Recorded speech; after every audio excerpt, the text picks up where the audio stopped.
yoke is easy. Sweet and soothing sounds emanate and fill the room. Her fingers magically hit the keys and keep up with her tapping toes. Patients don't expect music when they walk into a hospital. I'll walk where he leads me. The angelic voice reaches ears from the cancer wing to the rehab facility. Music therapy is a field that is growing enormously. Gone is the pungent smell of life on the brink and the look of hopelessness on faces. DeForia Lane has a gift, whether it's that welcoming smile, rich voice, or the power of her profession.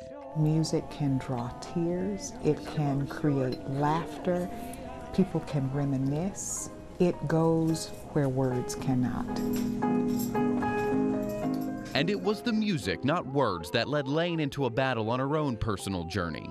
I was diagnosed with cancer at the age of 34. I ended up volunteering to bring the music to others here and was hired within 6 months, and that was in 1983. Some 27 years later, Dr. DeForia Lane, director of music therapy at Cleveland's University Hospital's Case Medical Center, still pushes that aging cart trudging up and down hospital halls. There's everything on that cart from A to Z. Drums, tambourines, their tone chimes.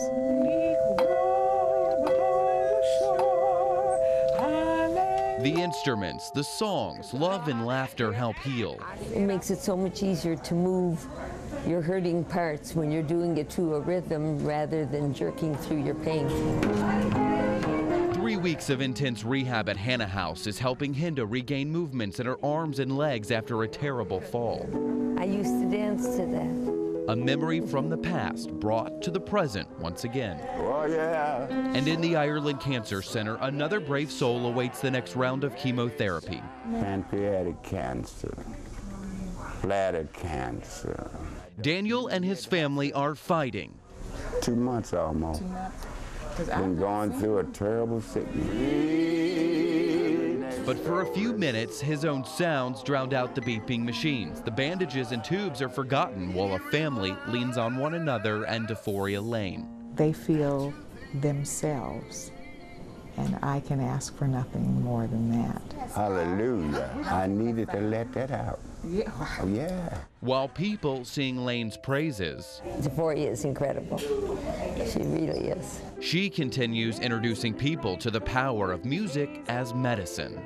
It has been the joy of my life. Names might eventually be forgotten, faces even blur over time, but it's these sounds, DeForia's songs of healing, that will stay with these patients forever. In Cuyahoga County, Harrison Hove, the Ohio News Network.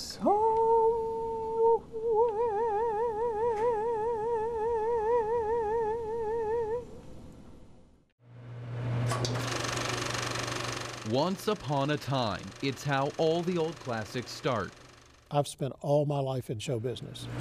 Jim Boyd threads this 35mm film up, down, and all around nightly for the last 22 years. I liked running movies and entertaining people. Bringing box office hits to the big screen in Van Wert, Ohio. It all seems normal now, father making memories with his son, downtown streets alive. But Van Wert had a drama of its own.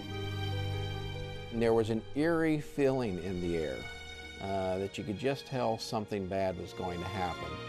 Requesting that you activate your tornado warning sirens at this time. I had had the sirens sounding for 26 minutes. There was a tornado on the ground headed this way. Get it off the ground, get it off the ground. Oh, man. A whirling wall of wind and debris whittled away stories, progress, livelihoods in seconds. A large burst of fire. The tornado at that point had grown to a quarter-mile wide when it hit the city, and the damage was rated at the top of the F4 scale. And Jim Boyd's Van Wert Cinemas was right in the middle of it all. It looked like a war zone, nothing I had ever seen or experienced in my life. No more fairy tales in Theater 1. Gone. With cars in the seats. Film thrown into the elements, twisted metal, wood torn apart, more than 60 patrons inside. I hate the thoughts of thinking what was going through their mind when this building was being torn apart by a tornado and they were inside of it. All survived, safe, silently huddled in the theater bathroom after hearing tornado sirens and a NOAA weather radio. It was the key to protecting our customers. There were hundreds of lives saved that day. Boyd had his life, but the days doing what he loved were done, temporarily. I didn't want to leave the community without a theater.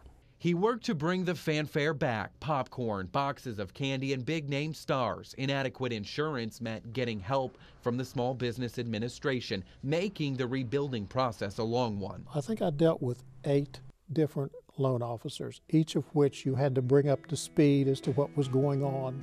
But we made it through. We got the business reopened. And the people came back, filling these seats, allowing Boyd to spin the reels once again. 8 years removed from his story, he still brings Hollywood stories to the silver screen in small-town USA. In Van Wert County, Harrison Hove, the Ohio News Network. And there they sit, neatly arranged, packed in tightly in the back of this state-owned station wagon. It's with little fanfare these sleeping bags are passed from one set of hands to another. You're welcome. Every bag has a story, reused old fabric passing through nimble and sturdy hands of prisoners like Chad Hupp. They have created victims in the world, and instead of creating victims, you know, it's time to start giving back to people. A 7-year sentence means lots of stitching and lots of thinking, reflecting on the past, present, and future.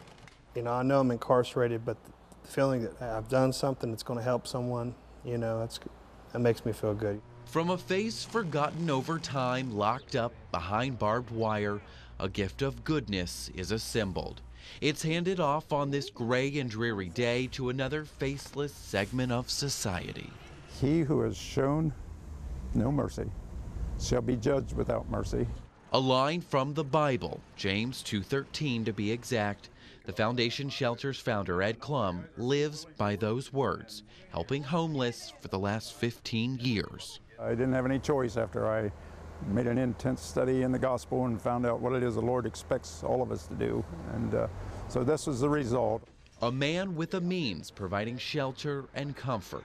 He knows the local homeless population better than almost anyone. See you, Wayne. So on this day, LJ and Kenny are on the receiving end of Hupp's labor, in the middle of Ed's parking lot. Well, my dad, he lives in Amarillo, and my mom lives in Dallas. Away from parents and on their own, they drift through town on bicycles, puffing on homemade cigarettes. The dirt underneath fingernails and orange-tinged skin hint at the rough existence known as real life. I've been homeless off and on since I was 12. With her now pregnant and him on disability, the lows may get lower before things look up. But it's the message behind these blankets, And it can always get better. that prisoner Chad Hupp hopes will be transferred to others looking for a brighter future. In Fairfield County for Green, Ohio, Harrison Hove, the Ohio News Network.